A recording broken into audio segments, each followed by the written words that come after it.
My name is Erika Twani, and I'm the CEO of Learning One-to-One, author of Becoming Einstein's Teacher. I believe every child is a genius. In this video, we're going to talk about creative teaching methods, exploring and learning. In this video, I'm going to share with you how over the last decade of using this unique learning system, teachers are seeing students' reading and comprehension improve by an average of 40% per year. They're seeing dropout rates close to zero and 100% of their required curriculum covered. Most of all, beyond these metrics, they're seeing students gain the skills to become lifelong learners. This learning system works in small or large classes and in both urban and rural schools.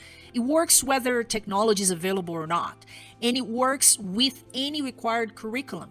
It works whether you are in a school or homeschooling environment.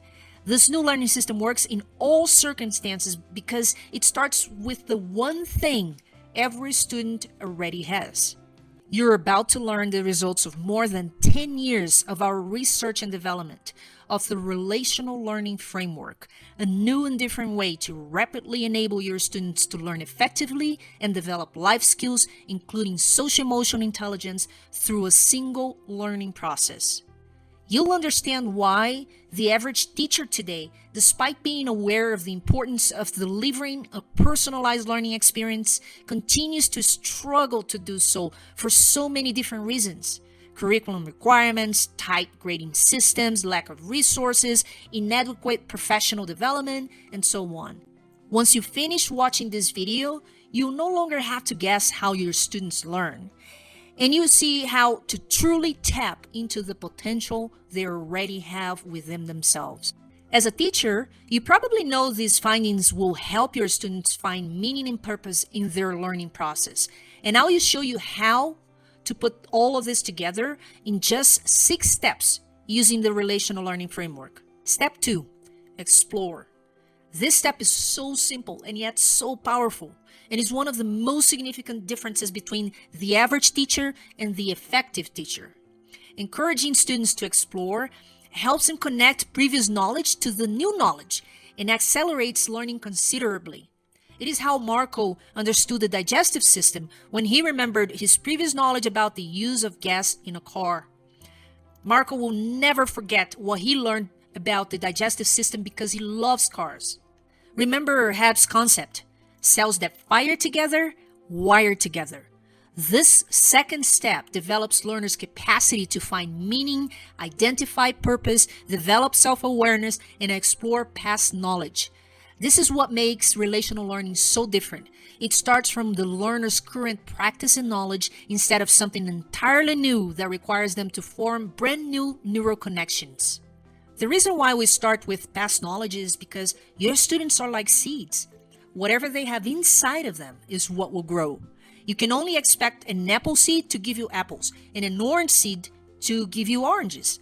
If you try to grow an apple from an orange seed, you will fail. So in this step, ask your students to reflect on the theme and share their pre-existing knowledge. Personal experiences, everyday life, expectations, questions, doubts, curiosity, all become the starting point for this exploration. Students may respond to a contextualized question or hypothesize about what they will learn and achieve in the unit. For example, let's say that we are learning about the history of music. Typical exploratory questions could be: what is your favorite music genre? Who started it? Why? Can you associate a singer or band to each existing style? At first, you may get the typical answer: I don't know. But with practice, students will realize they know a lot and need to connect the dots.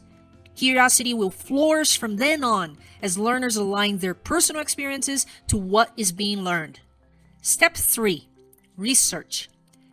14-year-old Anna never liked reading. She was more into music, rap to be more precise. Whenever it was time to read, she would roll her eyes and put her head down on her desk in total despair. When Anna's teachers told her she could use her reps to research about the school subjects, she did not know how, but she loved the idea. In this step, your students research new information about the unit of study through a wide variety of resources. They can include printed books and reports, audiobooks, videos, interviews, or rap. The more aligned the resources are with students' interests, the more motivated they will be to research. Researching information leads to the development of a personal knowledge base that can then be reflected in an organizational grid or a concept map that students create. Research is so basic and at the same time so powerful. When teachers have all the answers, it conditions students to always expect someone else to know things and to want an immediate solution for all their problems. If conditioned in that way throughout the school years, they will become experts on waiting for answers from someone else, such as an employer, a family member, or the government. These expectations can make your students give up quickly when they believe finding the answer requires too much work. Look, we know relational learning works because we have the experience of working with thousands of students and thousands of teachers, and we've seen it work for them and for their parents and for their families.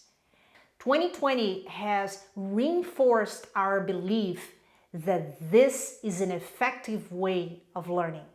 Check out my next video when we're going to discuss the next step of the relational learning framework. For more detailed understanding on how to put the relational learning framework to work for you, make sure you read my book, Becoming Einstein's Teacher, watch my other videos, subscribe, like, share those videos, and see you in the next video.